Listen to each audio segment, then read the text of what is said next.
புதுவையில் விதிமுறைகளை மீறி அரசு நிலங்கள் தனியாருக்கு விற்கப்படுவதாக அதிமுக குற்றம் சாட்டியுள்ளது. புதுச்சேரி அதிமுக தலைமை அலுவலகத்தில் செய்தியாளர்களை சந்தித்த மாநில செயலாளர் அன்பழகன், புதுச்சேரியில் பாஜக என்ஆர் காங்கிரஸ் கூட்டணி ஆட்சியில் அரசிற்கு சொந்தமான பல சொத்துக்கள் சட்டத்திற்கு புறம்பாக தனியாருக்கு விற்கப்படுகின்றன. சிறப்பு பொருளாதார மண்டல திட்டம் கைவிடப்பட்ட நிலையில் அதற்காக விவசாயிகளிடம் இருந்து கையகப்படுத்தப்பட்ட நிலங்கள் வெளி மாநில தொழிலதிபர்களுக்கு வழங்கப்படுகின்றன.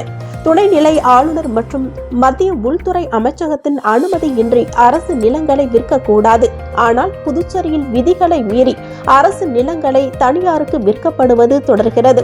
அரசு நிலங்கள் தனியாருக்கு விற்கப்படுவதை துணைநிலை ஆளுநர் தடுத்து நிறுத்த நடவடிக்கை எடுக்க வேண்டும் என்றும், இதில் தொடர்புடையோர் மீது நடவடிக்கை எடுக்க வேண்டும் எனவும் புதுவை அதிமுக மாநில செயலாளர் அன்பழகன்